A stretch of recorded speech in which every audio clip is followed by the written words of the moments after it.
Daphne Feigenbaum is one of the most irritating characters I've ever encountered in a play.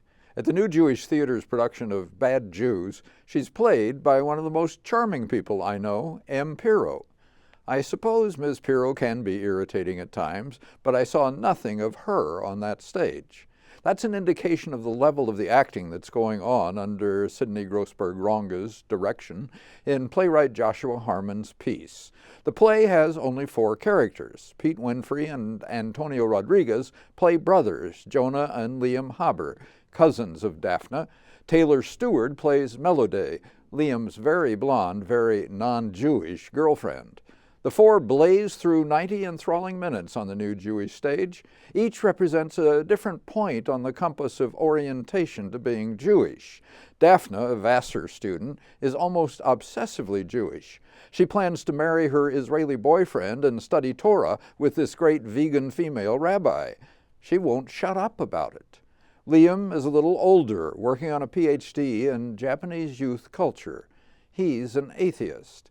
He can barely stand to be in the same room as Daphne. Melody studied opera in college, gave that up after 2 auditions, and now works in the office of a nonprofit. Melody is asked to sing, and Stewart performs a jaw-dropping, painfully detailed piece of bad singing. Jonah Haber, also an undergrad, doesn't say much. In his opening scene with Daphne, he doesn't get much chance to say much. But even with Liam, Jonah is quite the younger brother. It seems like the waste of a very good actor in Pete Winfrey, except that he does regularly draw your eye to see how he's reacting to what's going on, and Winfrey's character is always reacting. He's a careful listener. The 4 have come together in Jonah's studio apartment on the Upper West Side of Manhattan. It's a large studio apartment in Dunsey Dye's scenic design, lighted by Kimberly Clearman with spare environmental sound by Zoe Sullivan.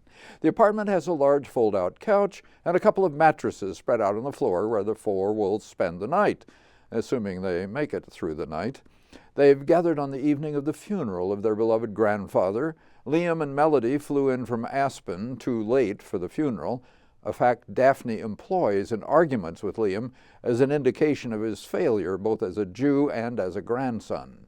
They will sit Shiva with the family on the next day. This evening is given over to the arguments, intense, bitter, nasty, between Daphne and Liam that come from their opposite poles of Jewishness. Sometimes I think playwright Harmon almost pushes them too far, as when Daphne cruelly baits Melody, the wasp, and Liam viciously attacks Daphne. But each is driven by a powerful need to assert who they are and to justify it in the face of their uncertainties and insecurities. We're familiar with their arguments, Daphne's desire to preserve a culture, Liam's desire to shed that culture's limits and shortcomings. Playwright Harmon has ingeniously focused their conflict in a physical object, their grandfather's necklace, with the Hebrew word for life, chai, engraved on it. He had preserved through the Holocaust. Liam thinks he should have it, because grandfather promised it to him, because he's the oldest male heir, and because of its meaning within the family.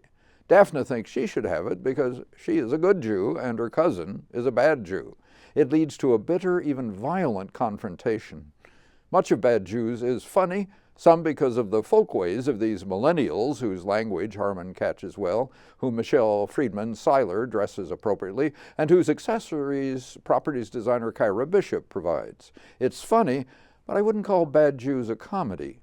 It is a terrific play and a splendid production. It sure is. As you say, the acting was just brilliant by all 4 of them. Yeah, wonderful to watch.